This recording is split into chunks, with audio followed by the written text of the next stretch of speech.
Welcome back to the AP Psych podcast. My name is Jaden. My name is Thomas. And you are listening to the AP Psych podcast. Yeah. Today, we are joined again by Evan Pond. Oh my gosh. PhD. Psychology. And Professor David Cho with us today.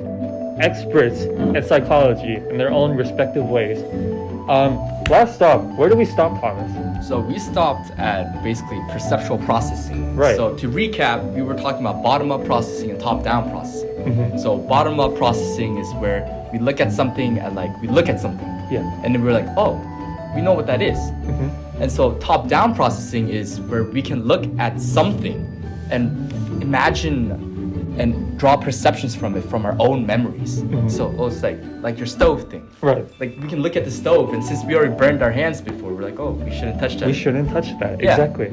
So, and I think this kind of drags into our next topic, which is attention phenomena. You're right. Attention. Exactly. Like, if I don't pay attention enough to that stove, I'm pretty sure I'm gonna burn my hands. Exactly. And one thing that we all felt before is selective attention. So where we can, it's basically where we can focus on one stimuli more than another thing. Right. So it's like if we're all in a room together and we have Professor Cho and we got PhD Evan Pond just screaming at me and you're whispering at me. Right. I can just closely pay attention to your whispering. Right. That's selective attention. Exactly. You know what? That actually reminds me of something. It's called the cocktail party effect, and it's where, let's say you're at a party or something, and Right. you only brought one friend with you to this big party. Like, let's say 50. People like to call it boiling a frog in the water. So normally when you boil like a living animal, you don't just throw them into boiling hot water. You have to put them in you have to put knock them. them out or No. something. Here we are. You put them alive in regular water that they're not used to, and you slowly build up the temperature until it's boiling, and they don't realize that it's boiling because they've already adapted to how hot it was, and it gradually built up rather than just putting them from room temperature into boiling hot water. We also have another guy who actually invented a very core part of psychology that I actually really enjoy personally. It's called the Gestalt principle, and it is this kind of It's like optical illusions. yeah, it's this fixed setting in our brains that makes us see a continuity, even when things aren't logically or technically there. Our brains are able to piece them together in a piece them weird together. fashion. Exactly. Yeah. So since this is kind of a broad topic that we're going to talk about, I think it's better if we hand it off to one of our special guests. You know what I'm saying? So, should we PhD Evan Pond? Okay, PhD Evan Pond. PhD Evan Pond. Let's go. Okay. So, What I just talk about? Yeah, sure. Yeah, I just introduce it all. yeah, if you want. Gestalt. Alright, so Gestalt principle,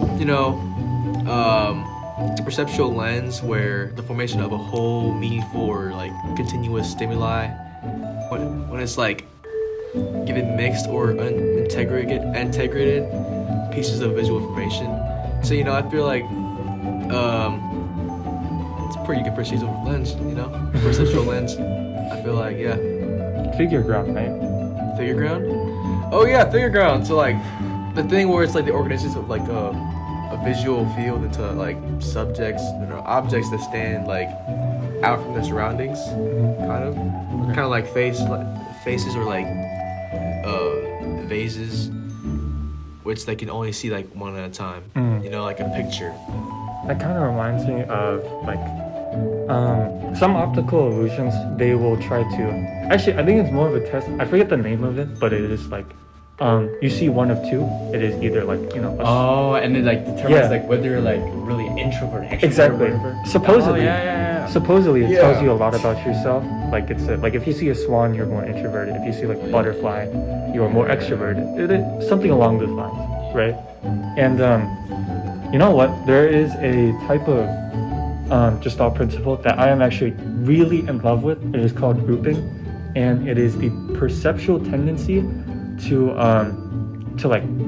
put stimuli into different groups in your mind that are based off of your own experiences, with continuity, how far or how close it is, and closure. This picture, we're looking at it now, but I will also put in the image on screen for you, but this picture is actually a really good example, and it's actually the first image that I saw that I was like, wow, this is actually really cool. It's called reification, and it's this type of optical illusions where they try to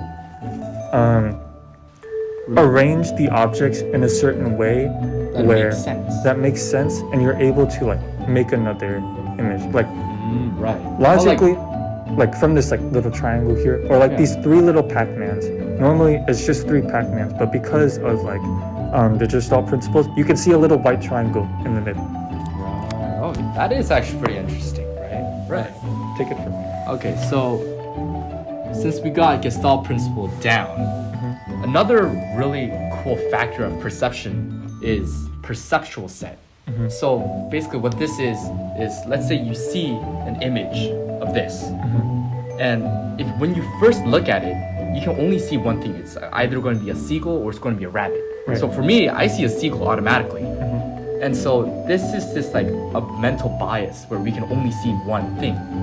And this also kicks in another thing called the context effect, which is where we can hear, like we can think about a topic, and let's say someone's talking about, let's say, penguins.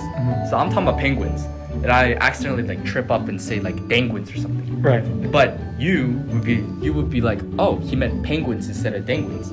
It's because you understand, or you have this perception based on some sort of expectation of whatever topic we're talking about. And so this is really closely related to why we frequently misspell words when we're writing like essays and stuff. And like especially when we're talking, like especially on this podcast or on like speeches and stuff. Yeah. We're like where we accidentally missay something or misspell something. Right. It's because of context effect. You know, speaking of that, there is a variation of the English literature that is based on what you just talked about. It is the three different types of theirs. So there are three different theirs, right? Right. There. There. First there is, you know, like directional there, like over there. Then there's the there, which is possessive of a person, like, oh, that's theirs. And then there's the they are there, that is just like they are fat or something like that. And you're able to distinguish those in like when you're talking to someone about it, because you're able to distinguish like what is the object based on context effects. Oh, okay. Yes. Oh wow, that's actually a really good example. I actually haven't thought of that before. Of course you have. Anyway, I think this is a good time to stop the podcast. Thank you so much for listening. We really appreciate it. And this has been Thomas. Jaden. Yeah. Anyway, thank you for listening. Goodbye.